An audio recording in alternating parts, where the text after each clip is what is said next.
By the end of this video, I'm going to explain to you exactly what Ra, Law of One, the interdimensional channeled material from back in the 70s, what Ra said about Jesus Christ, who he was, where he came from, and what he did here. According to Ra, Jesus was actually a part of the Confederation, originally from a higher dimension.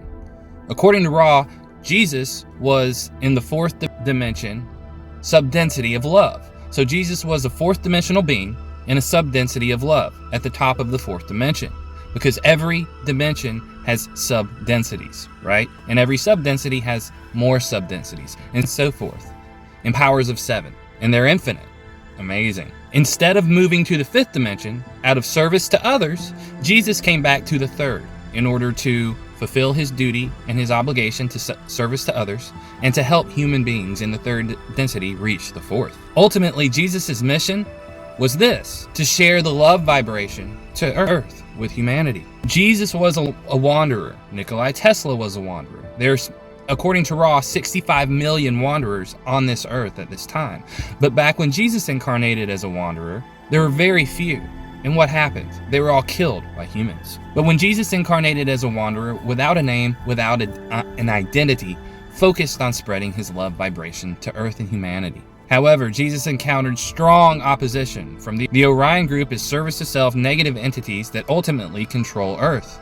They control Earth through hybrids and other human beings that are under their control that have resonated with the service to self vibration and frequency. These people do the bidding of the Orion group. The Orion group is very likely the reptiles, the mantis, those types of individuals. This is where the gray aliens come from. That's who they are. And in service to self vibration and alignment, what they seek to do is to evolve for themselves selfishly while taking advantage of others and enslaving the service to other individuals who register with that vibration. So their goal is to become the elite of the elite and then enslave the rest of humanity.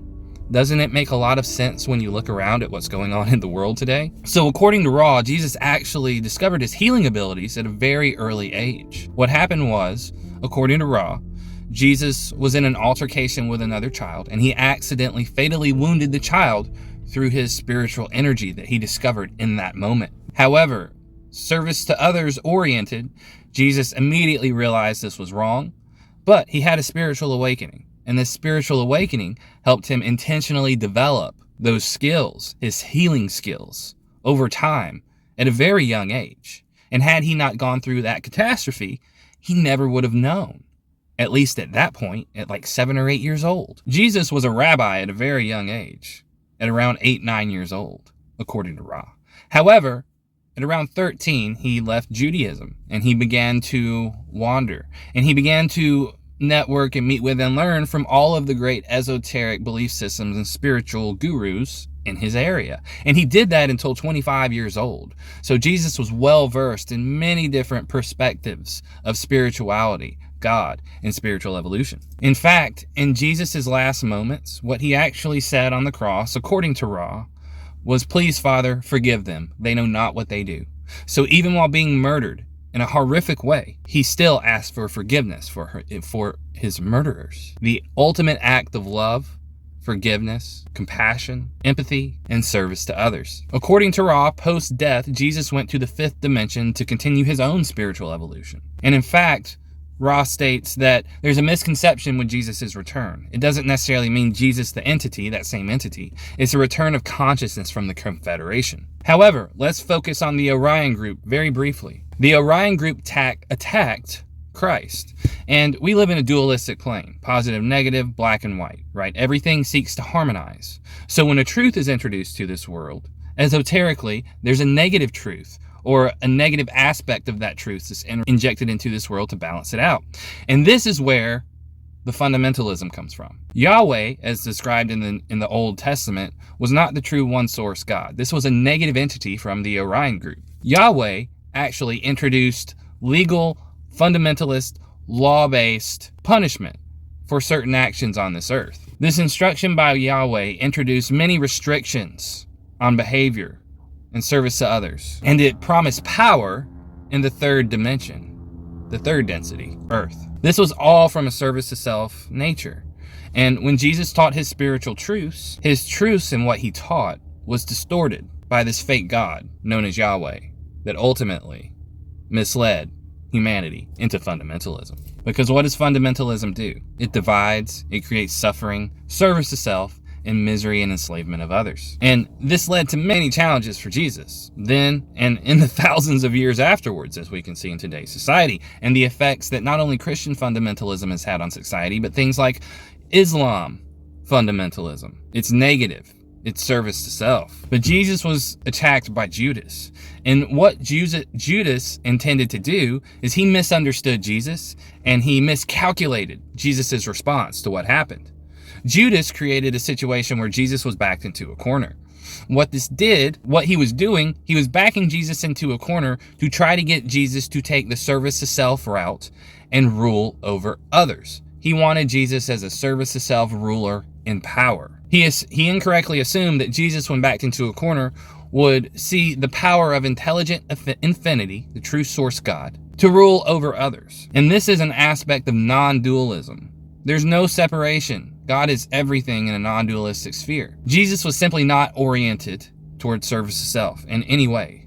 None. This resulted in the destruction of Jesus' body, his murder, his crucifixion. And in the ultimate act of service to others, as I briefly stated, Jesus allowed himself to be sacrificed, killed, murdered. And while on that cross, he asked for forgiveness of his murderers and others. The ultimate act of love, vibration, and service to others. Jesus, esoterically, is the greatest example of love and service to others that humans have had in their history. I encourage you to look at Jesus' aspects and what he did from an outside-the-box perspective, focused on love and service to others, versus traditional, religious, literal interpretations, fundamentalism. I would certainly encourage you to seek out the raw material and read it. Use your own discernment and intuition to guide you. And look, here's the big disclaimer. I find 95% of channel material to be BS and dangerous.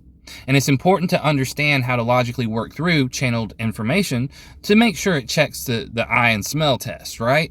One way we do that is through logic. You need to understand logic and the primary 10 logical fallacies used to manipulate human beings. And you also must start to meditate and intuit this stuff internally. But the biggest thing that you can do as well, outside of meditating and intuiting, is learning Dr. David Hawkins' map of consciousness and how that works and what that looks like.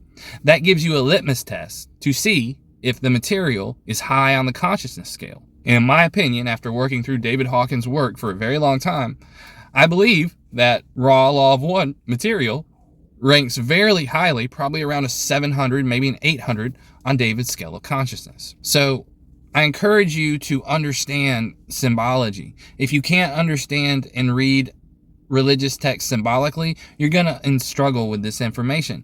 If you don't understand logic and the top 10 logical fallacies, you're going to struggle to discern and intuit exactly what is true and what is not. For example, the book of Revelation, according to David Hawkins, registers about a 70 on the consciousness scale, which is horrible because it invokes fear, doom, imagery of fear and doom, scarcity, all kinds of things. So it is very low on that scale. So in my opinion, I believe that Revelation was something inserted into the Bible, probably channeled through a negative service to self entity to the writer of Revelation, which was John, I believe. And it was used, as we stated, by the Orion group to distort Jesus's real teachings. So if you like this video, if this resonated with you, give it a like, subscribe, hit the ringy bell. I offer more stuff like this. And my purpose here is to help guide you to the coming harvest. It's time to spiritually evolve, folks. It's time to raise your consciousness level because that is coming. We live in very special times as we enter the age of Aquarius, which Jesus spoke on as well. So subscribe to the channel, hit the ringy bell, get updates on stuff like this because I'm going to try to keep pushing these out daily. And watch the related video above. We'll talk to you soon.